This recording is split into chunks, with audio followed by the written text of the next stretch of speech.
llegaste? ¡Sí! ¡Celebremos!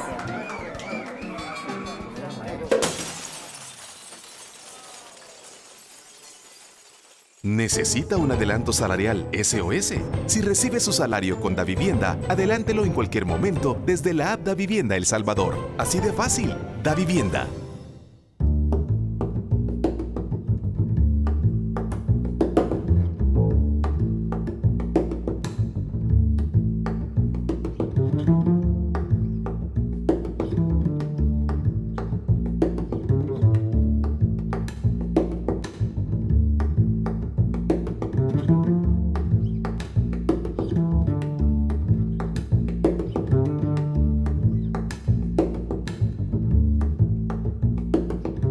Buenas noches, amigos televidentes. Bienvenidos a un nuevo episodio de Focos y de su segmento Zoom. Nicaragua, la revuelta y crisis que ya capturó la atención del mundo.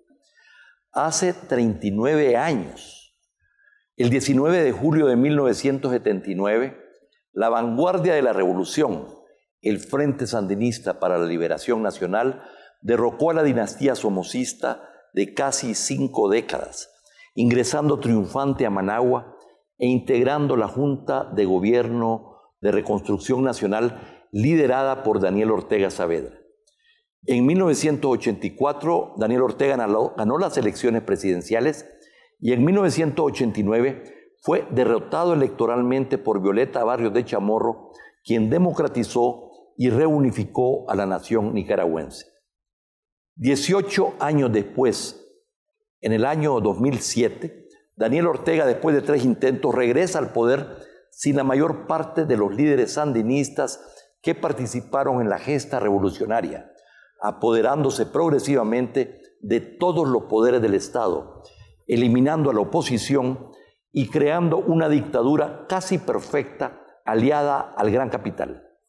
Hace exactamente 3 meses, ese modelo estalló con la revuelta de estudiantes universitarios que fueron reprimidos, desatando una insurrección cívica nacional que ha puesto en jaque al poder de Ortega, con más de 300 asesinatos, decenas de desaparecidos, 2.000 heridos, en una crisis política, económica y social que se ha agudizado sin vislumbrarse todavía una solución viable. Para hablar de esta revuelta y crisis que ya capturó la atención del mundo, hemos invitado al periodista salvadoreño Carlos Dada, que acaba de regresar de Nicaragua. Bienvenido, Carlos. Gracias, Alberto. Un gusto estar contigo y nuevamente en este prestigioso programa de Focos una vez más. Gracias por la invitación. Bueno, lo que pasa es que nos vemos obligados, Carlos, a invitarte porque tú eres el periodista salvadoreño y analista que más presencia ha tenido en Nicaragua. Esta es tu tercera misión, tu tercera visita. Sé que tienes muchas relaciones de primer nivel, pero al mismo tiempo que te has ido a meter a los barrios, a las comunidades, a hablar con muchísima gente. Entonces, has cubierto esta revuelta y crisis en los últimos 3 meses. Danos, por favor, una reseña apretada de lo sucedido. Voy a tratar de hacerlo lo más breve posible, solo para poner en contexto el estallido de esta crisis profunda que atraviesa Nicaragua, que ya venía arrastrando una crisis económica. Ya podremos hablar de eso por la crisis venezolana, y el presidente Ortega hizo reformas al sistema de pensiones y de seguridad social. Cuando salieron los jubilados a protestar, acompañados por estudiantes, recibieron una represión que ha sido tradicional en estos años del orteguismo, de parte de grupos de juventudes sandinistas o de turbas, grupos de choque que el régimen de Ortega ha utilizado tradicionalmente para reprimir las protestas en su contra. Solo que esta vez se salieron de control. Las protestas empezaron el 18 de abril, el 19 de abril hubo ya muertos entre los estudiantes, lo cual provocó la integración masiva de casi todo el estudiantado nicaragüense que no está en la fila del orteguismo, para salir a protestar, a exigir justicia por esas muertes. Y esto se fue desencadenando de tal manera que a más muertes, más protesta, salió la gente a las calles, principalmente en Managua, en esas protestas masivas a finales de abril y principios de mayo, posteriormente se vieron acompañados por poblaciones locales en casi todos los cascos urbanos de Nicaragua, donde levantaron tranques y barricadas que durante un tiempo cerraron esas localidades, incluso cerraron la carretera Panamericana un buen tiempo, hasta que en las últimas semanas el gobierno decidió enviar policías y caravanas de paramilitares encapuchados a levantar todas esas barricadas. En el camino se instaló una mesa de diálogo que está paralizada, que no funciona de mucho, con la iglesia como mediadora, y la verdad es que entre lo que sucede en esa mesa de diálogo y lo que está pasando en las calles hay cada vez menos vínculo, y cada vez más los paramilitares coordinados por la policía, actuando de manera ya abierta, han provocado ya más de 300 muertes. La Comisión Interamericana de Derechos Humanos de la Organización de los Estados Americanos, OEA, invitada por el mismo gobierno a investigar las violaciones, los asesinatos y desaparecidos, reporta que la mayor parte de los asesinatos son responsabilidad de los grupos paramilitares coordinados por el régimen. Así es, y lo ves desfilar en camionetas en Nicaragua cuando ves una Hilux, porque esa es la marca que utilizan, entonces todo el mundo habla de las Hilux que vienen cargadas de gente con capuchas y armas largas, pues ya se sabe que van a hacer algún operativo. En Managua, el último de gran envergadura fue el ataque contra la Universidad Nacional Autónoma de Nicaragua, donde estaban atrincherados unos 200 estudiantes.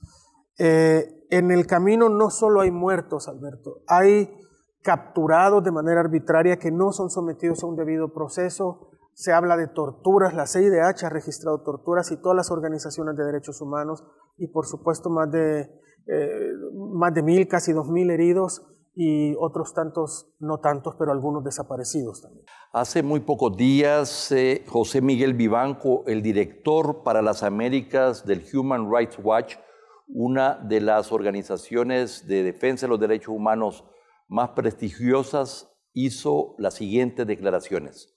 Oigámoslas. Lo que está ocurriendo hoy y en los últimos días es una verdadera carnicería.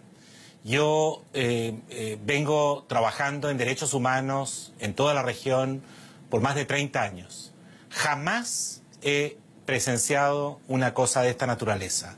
Van pueblo por pueblo, villa por villa, comunidad, provincia por provincia, en acciones conjuntas de la policía y de estos zampones armados del gobierno, matando gente sin límites, secuestrando, desapareciendo, torturando, y todo eso, además, con total descaro. El gobierno acepta que está impulsando este tipo de operaciones contra la población civil y actúa, digamos, cada vez con mayor brutalidad. Es una verdadera carnicería lo que está ocurriendo en distintas zonas de Nicaragua. Entonces, José Miguel Vivanco confirma precisamente las dimensiones de estas violaciones bajo el régimen de Ortega en esta confrontación, efectivamente, con estudiantes, con grupos campesinos, con sectores de iglesia, con sectores diversos de la sociedad. Y precisamente quisiera que habláramos rápidamente de cada uno de estos sectores que tienen una mayor y más representativa participación en este conflicto, comenzando con los estudiantes, los campesinos y los mismos obispos católicos. Trataré igual de ser breve en algo que es un poco complejo, Alberto, pero empecemos por los estudiantes. Los liderazgos estudiantiles no existían antes del 18 de abril. Me refiero a los actuales liderazgos estudiantiles. Nacieron de manera espontánea en medio de las protestas y la necesidad estudiantil de organizarse. Se atrincheraron en universidades, necesitaban alguna especie de organización primaria para distribuir víveres, para curar enfermos, para administrar los insumos médicos que iban llegando. Así empezaron a surgir los liderazgos. Hay 5 grupos estudiantiles distintos, todos con distintos intereses y todos con distintas agendas y distintas perspectivas. Lo que los une es la exigencia de la renuncia del presidente Ortega y la convocatoria de elecciones y la exigencia de justicia para las víctimas de esta situación. Te voy a dar un ejemplo muy breve. Recientemente visitaron El Salvador 2 de los líderes estudiantiles de uno de los movimientos. Se reunieron con gente de Arena y con el alcalde Ernesto Mason se dijo equivocadamente que eran representantes de los estudiantes nicaragüenses. Digo equivocadamente porque representan apenas a uno de estos 5 grupos. Los demás grupos, de hecho, se mostraron muy molestos por esta visita, que seguía una visita en Washington a lo más recalcitrante del Partido Republicano. Los otros 4 grupos se manifestaron abiertamente en contra de estas expresiones, en contra de la reunión en El Salvador. Eso creó contradicciones al interior de... Es que existen las contradicciones, se están ventilando. Es para tener cuidado que no son representantes de todo el estudiantado y mucho menos de la alianza cívica que conforma los distintos sectores. Otros estudiantes que son muy distintos son los que estuvieron atrincherados, por ejemplo, en la UNAM o en la Universidad Politécnica, pero En el caso de los campesinos, entiendo que su organización tiene por origen toda la reacción que hubo al proyecto de impulsar el canal interoceánico que implicaban expropiaciones de tierras, etc.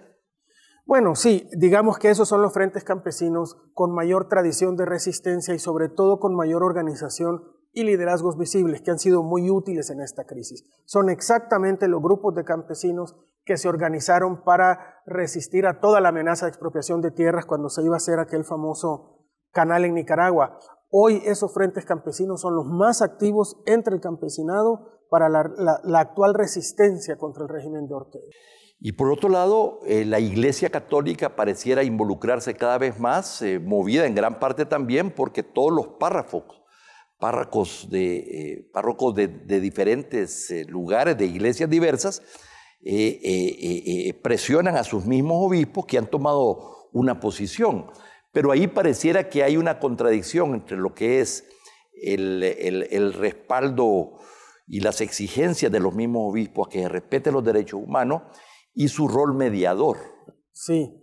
Mira, Alberto, si me perdonas que me detenga un poco más, porque esto va a ser importante para los salvadoreños. Yo creo que en la iglesia es donde se ilustra mucho más la metamorfosis de un pensamiento que venía siendo progresista y revolucionario a lo que terminó siendo Daniel Ortega. La iglesia con la que salió Daniel Ortega en este segundo periodo es la que le fue contraria durante todo el periodo revolucionario, particularmente el cardenal Obando y Bravo, ¿no? Igual que su otro gran aliado en este último periodo fue el gran capital, lo que llaman la oligarquía nicaragüense. El grupo Pelas, la gente reunida alrededor del COSEP, los banqueros, han sido los grandes aliados de Ortega. Caso contrario, Ortega ha soltado toda la propaganda del régimen contra los sacerdotes que fueron revolucionarios, particularmente los hermanos Fernando y Ernesto Cardenal, lo que te da cuenta clara de la metamorfosis de Daniel Ortega, sobre todo para aquellos izquierdistas salvadoreños que creen que esto es un ataque a las ideas de izquierda, no lo es. Obando y Bravo, por cierto, se murió a la mitad del camino de esta crisis, y se murió y fue enterrado en silencio y no con los homenajes de Estado que cualquiera hubiera esperado que se le hiciera porque estaba en medio de la crisis. Los actuales obispos, a quienes Ortega pidió que mediaran para instalar una mesa de diálogo, poco a poco se vieron empujados por la necesidad de ir a rescatar gente que estaba atrapada, rodeada por paramilitares. Probablemente el primero que inició este esfuerzo fue el sacerdote Edwin Román en Masaya, que él mismo rescataba heridos y los llevaba a su iglesia con el acuerpamiento de la conferencia episcopal. Cada vez más los obispos se han convertido en salvavidas de todos estos heridos y la gente que tiene que defender a las víctimas, lo cual ha causado, por supuesto, cada vez más la ira del régimen, a tal grado que en las celebraciones del 19 de julio, del jueves pasado, Daniel Ortega los ha llamado golpistas. Hay una gran tensión, sin embargo, la mesa de diálogo que está paralizada sigue oficialmente instalada. El otro tema es precisamente el involucramiento de los empresarios, esta alianza con el gran capital, pero también con todas las gremiales, que ha sido fundamental no solamente para involucrarse en una serie de negocios, para ver un horizonte de mayor paz y estabilidad de la mano del gobierno de Ortega, pero ahora, dadas las realidades de esta insurrección cívica, pareciera que se han alejado y que son parte ahora pues, de la alianza cívico-política que está en el poder. Sin embargo, ellos se resisten a impulsar el paro nacional todavía. Mira, es muy curioso lo que está pasando con el sector empresarial en Nicaragua y sobre todo con su representación gremial, el COSEP, que viene siendo el equivalente a la ANEP de El Salvador, cuyo presidente José Adán Aguirre lleva una década desfilando por estos países, incluyendo El Salvador, a hablar con todo mundo, a hablarle de las bondades del sistema que tenían en Nicaragua, de este sistema de corrupción, diría yo, en contubernio entre el gobierno de Ortega, los grandes empresarios nicaragüenses que se lucraron de los negocios del Estado y que dictaban las políticas económicas de ese país, y ellos llamaban los sectores obreros sindicales, que en realidad eran líderes sindicales cooptados por este nuevo sandinismo. Debo decir a propósito que ellos quisieron, los empresarios nicaragüenses, quisieron venderle a sus contrapartes centroamericanas, incluido la ANEP, que este era un modelo ideal, y ANEP de El Salvador nunca compró eso y tuvieron diferencias importantes. Bueno, nunca compró eso para El Salvador,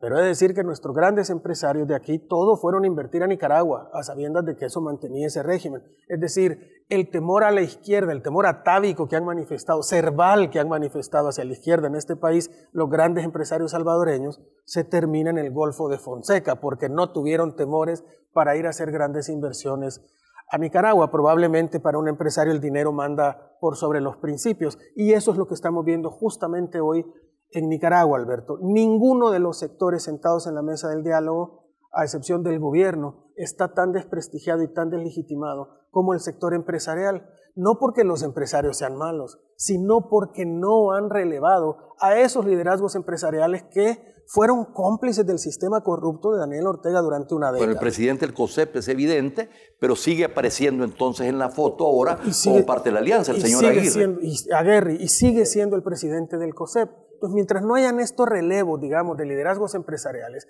que hay empresarios con muchos principios en Nicaragua y en El Salvador y en todos lados, y en Nicaragua están empezando a asomar la cabeza, mientras no releven a estos liderazgos rancios y corruptos de Nicaragua, será muy difícil que el sector empresarial recupere su legitimidad. Bueno, estamos viendo Juan Sebastián Chamorro, director de FUNIDE, precisamente, que representa aparentemente una tendencia menos comprometida, dijéramos, o más crítica históricamente del poder de Ortega.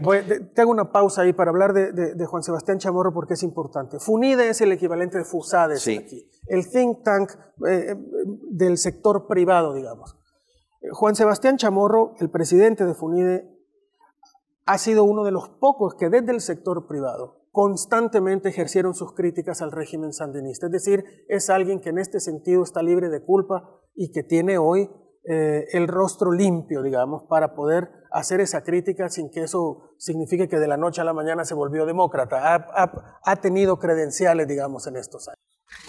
Bien, hablemos de los medios de comunicación nacionales. El orteguismo logró comprar precisamente muchos medios y tener no sé si una hegemonía mediática importante, pero ciertamente una presencia y un control. Además de que ha ejercido presión para que muchas empresas, empresarios no patrocinen determinados programas más críticos, ¿verdad? O por lo menos está allí la espada de Damocles. ¿Qué está pasando con los medios de comunicación? Bueno, efectivamente, durante estos años el orteguismo, el régimen, se fue haciendo de algunos medios de comunicación o ayudando a otros a que obtuvieran otros medios de comunicación y haciendo aliados entre los medios, como el gran administrador de ese tipo de medios de comunicación instrumentalizados en Centroamérica, que es Ángel González, ¿verdad? El mexicano que vive en Miami y que tiene propiedad en medios en toda Centroamérica. Y que han sido favorables, digamos, al régimen de Ortega y muy poco críticos y que han censurado la crítica. Por el otro lado, tenés algunos medios que son muy críticos al gobierno a tal grado que en estos días, como es normal en un evento, en una crisis y polarización, se han vuelto también más propagandistas que informativos.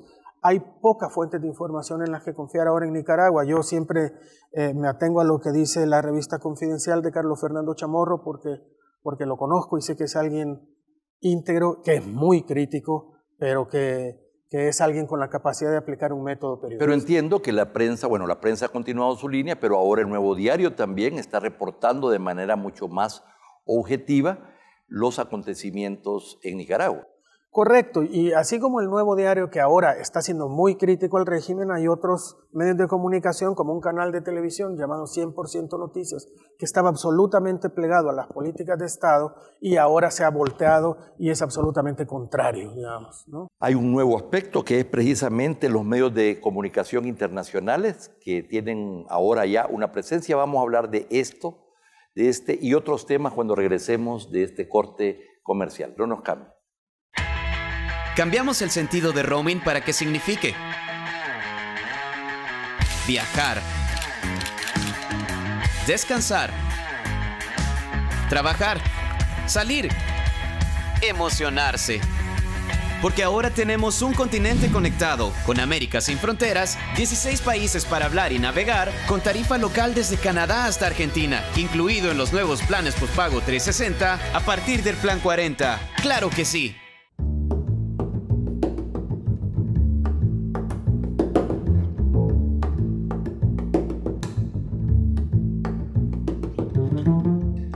Nicaragua, la revuelta y crisis que ya capturó la atención del mundo. Este es el tema que nos ocupa esta noche, conversando con el fundador del Faro y reportero, Carlos Dada, que ha estado 3 veces en Nicaragua estos últimos 3 meses, y es un gusto para nosotros tenerlo en este programa con tanta información y análisis del que dispone.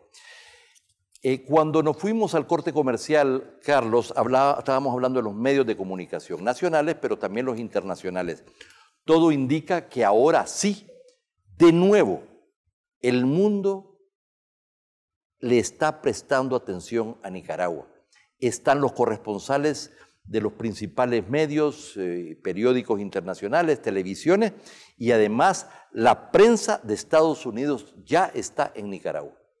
Sí, la prensa de Estados Unidos empezó a llegar, digamos, ya como una ola desde la semana antepasada. Está gente del Washington Post, ha llegado gente del New York Times, está gente de la revista New Yorker, pero además hay gente de periódicos europeos también, hay gente del Guardian, hay gente de Al Jazeera, hay gente del País de España. La revista Liberación sacó una portada histórica hace 2 días o 3 días, donde sale el comandante Daniel Ortega con sangre en la cara y dice sandinista sanguinario. Liberación es uno de los periódicos más importantes de Francia, de izquierda, sí, correcto, crítico, correcto, no es de derecha. Correcto, correcto. No es Le Figaro, no es... Así es, ¿verdad? Así es, lo cual recobra importancia en este juego que te decía, porque acabo de ver yo las declaraciones del Foro de Sao Paulo y parecen un poco sin sentido, porque siguen hablando de un ataque a la izquierda, cuando el gobierno de Daniel Ortega hace mucho que no es un gobierno de izquierda. Vamos a hablar de eso, pero en todo caso hay una nueva situación porque hoy sí hay una presencia importante de los medios de comunicación internacionales. Sí. Esta semana en la reunión del Consejo Permanente de la Organización de los Estados Americanos, 21 países se pronunciaron de manera muy fuerte. Entiendo que hubo un señalamiento de la importancia de desmantelar estos grupos paramilitares, que cese la represión, pero también un llamado al diálogo y a una solución. Sí, 21 países con la notoria abstención de El Salvador. 21 países, lo cual es muy significativo en la OEA. Conseguir 21 votos no es fácil, que de manera unánime condenan la violencia y exigen el desmantelamiento de los grupos paramilitares y llaman a retomar la vía del diálogo como solución a la crisis. También en el Parlamento Europeo, también en el Senado de los Estados Unidos han habido declaraciones importantes desde un enfoque bipartisano, no tanto de republicanos como de demócratas. Esta fue la semana que acaba de pasar. Es que es evidente que las ideologías deben terminar cuando empiezan las violaciones a los derechos humanos. Y las violaciones a los derechos humanos han sido masivas. Incluso el expresidente uruguayo Pepe Mujica, que puede ser calificado de todo menos de un hombre de derecha, le ha dicho al presidente Ortega: hágase a un lado, usted tiene que renunciar y llamar a nuevas elecciones. Bueno, pero hay otros enfoques e interpretaciones de lo que ha sucedido, comenzando con el del mismo Ortega, que culpó a los obispos de golpistas, llamó a los escuadrones paramilitares comités de defensa, suspendió el diálogo y ahora acusa a la alianza de promover el terrorismo. Al mismo tiempo hay que seguir las declaraciones del secretario general del FMLN, absolutamente de solidaridad y de respaldo a Ortega y de crítica, dijéramos, a esta supuesta estrategia desestabilizadora de la derecha y del imperio. El presidente de la República estuvo en La Habana, en el Foro de Sao Paulo, en Cuba, hace pocos días, ¿verdad? Así que algunos comentarios sobre esto. Mira, yo hice una larga entrevista con Jacinto Suárez, uno de los hombres más cercanos a Daniel Ortega, amigo desde la infancia, compañero de celda cuando ambos estuvieron presos y hoy presidente del Comité de Relaciones Exteriores del Congreso nicaragüense y jefe de Relaciones Exteriores del partido del Frente Sandinista. Y él dice que esto es una conspiración que tiene su origen en los Estados Unidos, en lo que él llama la oligarquía nicaragüense, y él mete también en esa fórmula al narcotráfico. Si me preguntas a mí qué pasó, algo de razón hay también en eso, Alberto. ¿Cuál es para mí lo que hay de razón en eso? En el divorcio con el gran capital nicaragüense. El divorcio vino a raíz de la crisis económica. Es decir, las reformas al Seguro Social no son la causa de esta crisis, son el reflejo de esta crisis. El Seguro Social estaba quebrando, en parte por los negocios que hizo el Seguro Social, de los que se lucraron familiares del comandante Ortega, pero también todo el sistema bancario nicaragüense. Hay un gran capítulo del economista Enrique Sáenz en el libro que compiló Edmundo Jarquín sobre cómo todos los banqueros se beneficiaron de esto. Y otra cosa, Venezuela enviaba petróleo a Nicaragua y permitía el pago en dos partes. Uno, el pago pospuesto, como hizo con otros países, y la otra mitad del pago en productos agropecuarios. Es decir, los grandes ganaderos se beneficiaron de estos acuerdos, los grandes grupos agrícolas y financieros se beneficiaron de estos acuerdos, y cuando Venezuela entró en picada se acabaron esos negocios. Estamos hablando de más de 4.000 millones de dólares, ¿verdad?, que se canalizaron. Claro. Pero bien, hay otros enfoques y me parece que independientemente de la posición que cada quien podamos tener, es importante oír, ¿verdad?, estas otras maneras de pensar, estas otras interpretaciones. Por supuesto. Atilio Borón, el académico argentino de izquierda, muy importante, muy renombrado, aparece siempre en el Canal Sur, ¿verdad?, de televisión, en importantes reuniones de foros académicos y políticos de orientación de izquierda, gran referente intelectual de Foro de Sao Paulo, de los proyectos asociados al socialismo del siglo XXI, dijo lo siguiente: todo lo anterior no significa obviar los graves errores del gobierno de Daniel Ortega y el enorme precio pagado por un pragmatismo que se estabilizó la situación económica del país y mejoró las condiciones de vida de la población, hipotecó la tradición revolucionaria del sandinismo. Se está refiriendo, por cierto, a esta alianza con el gran capital.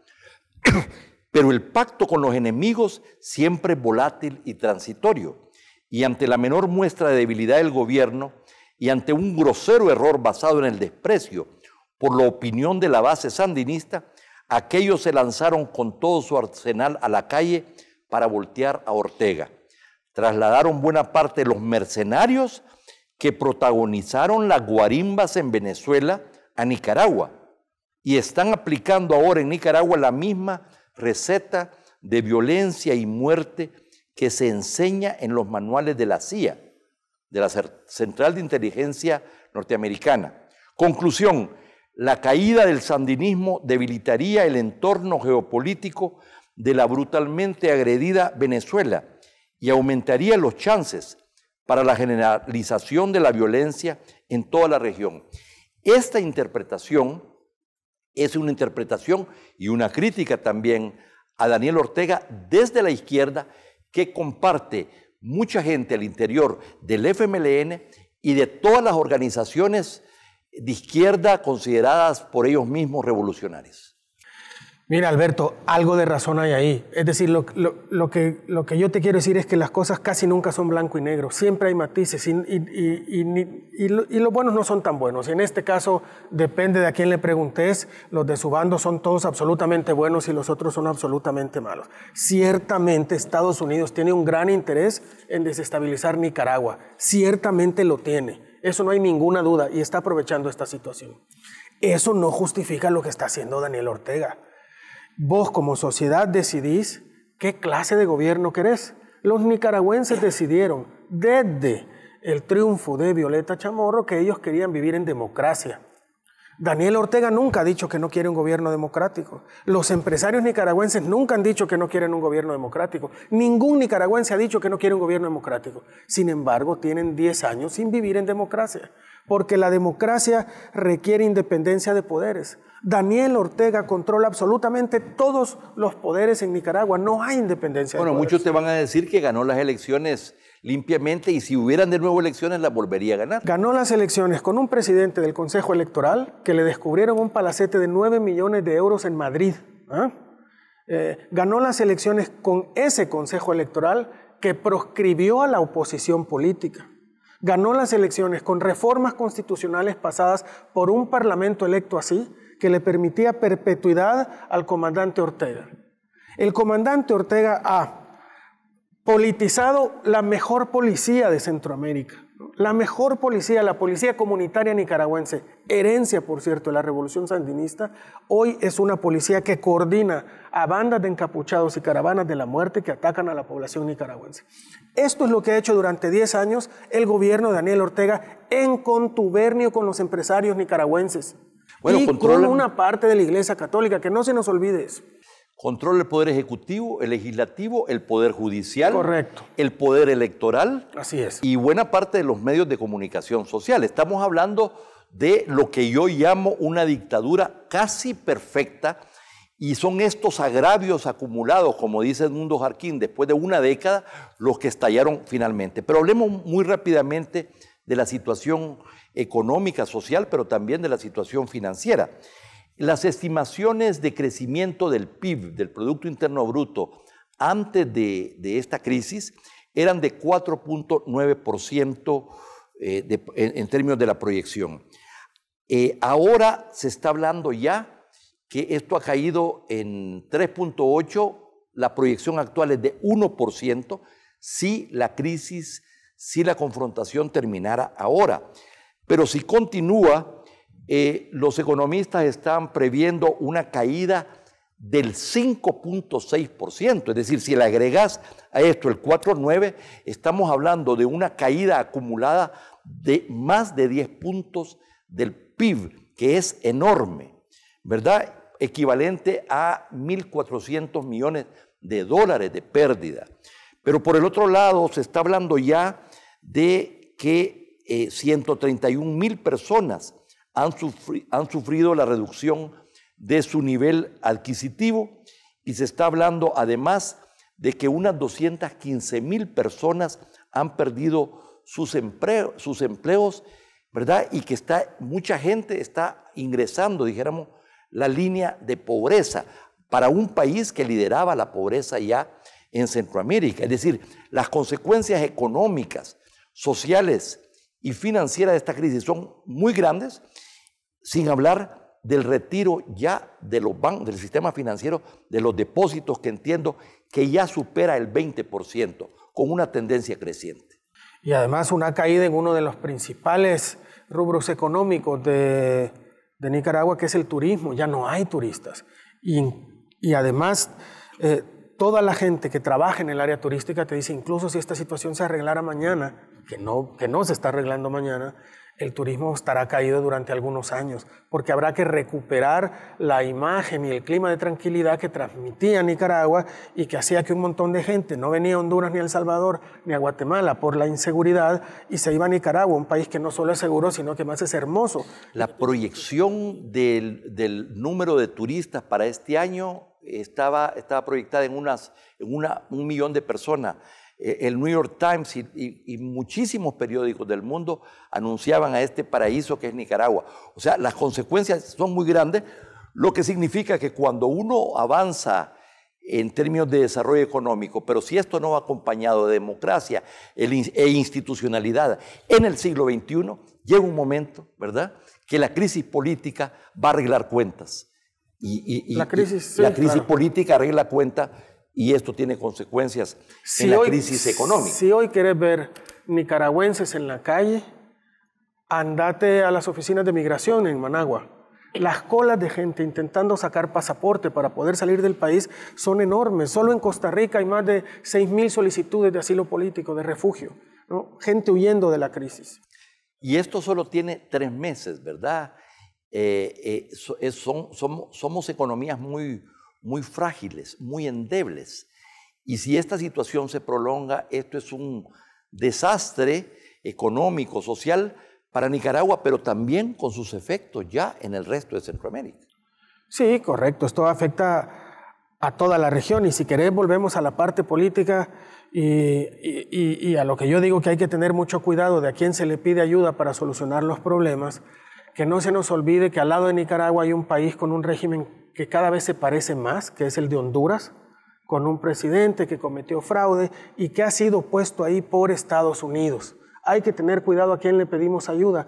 Si me preguntas a mí, Alberto, yo desearía que la comunidad latinoamericana se involucrara mucho más en Nicaragua para dejar a Estados Unidos fuera de nuestros asuntos, porque Estados Unidos nos puede terminar imponiendo a otro Juan Orlando Hernández. Bueno, ¿verdad? ojalá que Ortega estuviera dispuesto a retornar a la mesa de diálogo, que los obispos pudieran ser mediadores y si quieren apoyo de Naciones Unidas, mejor. Yo desearía que fuera un conflicto resuelto entre los nicaragüenses, con alguna mediación internacional o de la OEA o eventualmente de Naciones Unidas. Pero si Daniel Ortega no está a favor de esto, lo que vemos es que esto se va a prolongar. Sí, hay una gran incógnita de la que no hemos hablado y probablemente no tendremos tiempo para desmenuzarla como es debido. El gran ausente hasta hoy en el conflicto nicaragüense es el ejército nicaragüense. Contrario a lo que uno pensaría, para mí ha sido una gran sorpresa, yo he cubierto muchas crisis en muchos países, probablemente esta es la primera crisis de esta envergadura que me toca cubrir, donde no hay un solo soldado en las calles. El ejército está acuartelado. Hasta ahora entendemos se ha negado a involucrarse en la crisis y esa es una de las grandes incógnitas, porque el ejército tiene capacidad de determinar hacia dónde soplan los vientos en cualquier momento. Bueno, en primer lugar, mucha gente le reconoció al ejército el no haberse metido, pero ahora el ejército está sometido a una presión cada vez mayor de tener que desarmar a los paramilitares. Entonces, están en una situación muy difícil. El país ya no aguanta, pero tampoco se vislumbra todavía una salida. Terminemos con este último punto. ¿Cómo visualizas un desenlace que lleve al fin de la confrontación, al fin de la crisis? ¿La OEA, los Estados Unidos, el Consejo de Seguridad de la ONU? ¿O se puede resolver esto internamente con los obispos para que otros poderes no intervengan? O sea, pero si no hay solución, esto se va a prolongar. Va a haber mucho más muertes, más asesinatos, más represión, más desaparecidos, más heridos y las consecuencias económicas y sociales serán mayores. Claro, Alberto, yo evidentemente no tengo una respuesta para decirte cuál es la solución porque entonces tendría una varita mágica, pero digamos que todos están de acuerdo en las prioridades de cualquier tipo de salida. La primera es terminar la violencia y desarticular las bandas paramilitares. Eso es lo urgente, ¿no? Lo siguiente es algún tipo de administración de justicia. Ya hay una comisión de expertos apuntada por la OEA investigando las muertes. En esa comisión se encuentra Claudia Paz y Paz, la exfiscal guatemalteca, que también forma parte de la comisión de expertos para investigar la desaparición de los 43 estudiantes en Ayotzinapa. Claudia Paz ahora está en Managua como parte de este grupo de expertos para averiguar y la oposición lo que espera es administración de justicia. Y el gobierno ha dicho que está de acuerdo en eso también. Pero por otro lado la OEA plantea que habría que adelantar las elecciones. Esa es ya la parte política, Y ¿no? el tema es, la oposición dirá que sin Daniel Ortega, pero por el otro lado, otros esperarían que el mismo Daniel Ortega pudiera participar en las elecciones y que se dirima esto por la vía electoral. Jacinto Suárez, en esta entrevista en la que te hago mención, decía, es que nosotros no nos hemos opuesto ni siquiera a la convocatoria de nuevas elecciones. Lo que pasa es que eso tiene que ser discutido sobre la mesa y hasta hoy no hay una discusión seria. Y en eso yo creo que están trabados en una simple pregunta, Alberto. ¿Qué va primero? Los bueyes o la carreta, como decimos aquí. Es decir, una parte de la oposición dice no queremos una convocatoria de nuevas elecciones mientras no haya una profunda reforma electoral. No podemos ir a elecciones con el mismo colegio electoral, no podemos ir a elecciones con la misma legislación electoral, no se puede ir así. La OEA coincide en eso y precisamente por eso tendría que haber un tiempo prudencial para crear las condiciones al mismo tiempo que se investigan los... Aquí es donde otra parte de la oposición no está de acuerdo y dicen, no, esto solo lo está haciendo el presidente Ortega para ganar tiempo. Necesitamos convocar ya elecciones y que se vaya. Por eso te decía que la oposición hoy es una amalgama de distintas agendas, no es un cuerpo uniformado, donde no hay liderazgos visibles y no hay organización. Entonces, ponerse de acuerdo es muy, muy, muy complicado. Y esto hace mucho más complejo una solución. Carlos, muchísimas gracias por acompañarnos esta noche y actualizarnos sobre la situación de nuestros hermanos nicaragüenses, crisis que nos duele, que sentimos. Toda la solidaridad para el pueblo nicaragüense y muchas gracias a ti. Gracias a ti, Alberto, por invitarme otra vez a tu programa. Buenas noches. Y a ustedes, amigos televidentes, muchas gracias. No nos cambie, vienen otros segmentos de Focos.